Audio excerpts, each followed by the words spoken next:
ఇప్పుడు మాకు రాజధాని లేదు అని మాట్లాడే కొంతమంది తెలంగాణ వాళ్ళకి నేను చెప్పే ఆన్సర్ ఏంటంటే, మీకు అదృష్టం వాళ్ళకి కలిసి వచ్చింది. ఆల్రెడీ రాజధాని ఉన్న ప్రాంతాన్ని మీరు సెపరేట్ చేసుకుని హైదరాబాద్ ని రాజధానికి ఎంచుకున్నారు. మీకు నిజంగా దమ్ముంటే, తెలంగాణ వాళ్ళకి నిజంగా మీకు దమ్ముంటే హైదరాబాద్ కాకుండా వేరే ప్లేస్ ని హైదరాబాద్ లో డెవలప్ చేసి చూపించండి. అప్పుడు మీరు ఆంధ్రప్రదేశ్ లో ఉన్న క్యాపిటల్ గురించి కామెంట్ చేద్దాం. మీలో ఎవరున్నా సరే, తెలంగాణలో ఉన్న ఏ నాయకుడైనా సరే, తెలంగాణలో హైదరాబాద్ కాకుండా వేరే ప్లేస్ ని, కొత్తగా ఉన్న ప్లేస్ ని డెవలప్ చేసి హైదరాబాద్ అంత స్థాయికి తీసుకెళ్లి అప్పుడు చూపించండి. నేను ఒప్పుకుంటా, తెలంగాణ నాయకుల్లో కూడా దమ్మున్న నాయకులు ఉన్నారు. ఉందా ఎవరికైనా?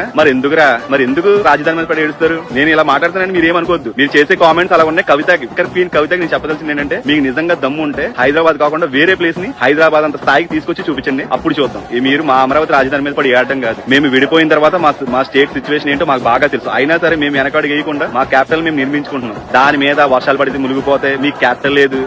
ఏంటి మాటలు? మీకు ఉందా క్యాపిటల్? హైదరాబాద్ తీసేసి వేరే ప్లేస్ చూపించండి. హైదరాబాద్ అనేది ఉందా? పోనీ హైదరాబాద్ అంత కాదు, ఇప్పుడు మా అమరావతిని చూసారా? ఆ అమరావతి అంత క్యాపిటల్ చేసి చూపించండి, చూద్దాం. ఎవ్వడికి లేదు. తెలంగాణలో ఏ నాయకుడు లేదు. మా దరిద్రం బాగోక మధ్యలో ఒక 5 సంవత్సరాలు అసలు రాజధాని అంటే ఏంటో తెలియని వాళ్ళకి అధికారం వెళ్ళింది. అందుకని ఇప్పుడు దాకా రాజధాని లేకుండా పోయింది. కానీ ఇప్పుడు అలా కాదు, అధికారం మా చేతిలో ఉంది. మేము ఆ రాజధాని నిర్మించి చూపిస్తాం. అరే మాట్లాడితే అమరావతి మీద విషయం కక్కడమే. మీకుందా హైదరాబాద్ కాకుండా వేరే ప్లేస్ ని డెవలప్ చేసే కెపాసిటీ మీకుందా? ఒక్క ప్లేస్ ని డెవలప్ చేసి చూపించండి, చూద్దాం. మాకు ఎటువంటి క్యాపిటల్ ప్లేస్ ని ఎంచుకొని మేము దాన్ని డెవలప్ చేసి చూపిస్తున్నాం. అమరావతిలో 50% డెవలప్ చేసి చూపించండి, చూద్దాం. అమరావతి లాంటి ప్లేస్ ని ఎంచుకొని ఒక 50% డెవలప్మెంట్ చేసి చూపించండి. అప్పుడు ఒప్పుకుంది. ఓ నోరుంది కదా అని ఇష్టం వచ్చినట్టు వాగేకండి. అమరావతి అంటే ఆషామాషి కాదు, అది 5 కోట్ల మంది ఆంధ్రుల రాజధాని. ఈసారి రాజధాని గురించి మాట్లాడేటప్పుడు ఒళ్ళు దగ్గర పెట్టుకుని మాట్లాడితే చాలా బాగుంటుంది. చీమలు పెట్టిన పుట్టలు పాములు కిరవైనట్లని ఒక పద్యం ఉండేది కదా. సేమ్ ఎగ్జాంపుల్ మీ తెలంగాణలో హైదరాబాద్. ఎవరో కట్టిన రాజధానికి ఇప్పుడు మీరు వారసులు అయ్యారు అంతే. అంత మించి దాంట్లో మీ క్రెడిబిలిటీ ఏమీ లేదు. సో మీరు సొంతంగా ఒక రాజధాని కట్టి అప్పుడు చూపించండి. ఆల్రెడీ మాకు క్యాపిటల్ ఉంది కదా అనుకుంటున్నారు కదా. అయితే మీరు మా రాజధాని మీద కామెంట్ చేసే అధికారం మీలో ఎవరికీ లేదు. అది తెలుసుకోండి ముందు.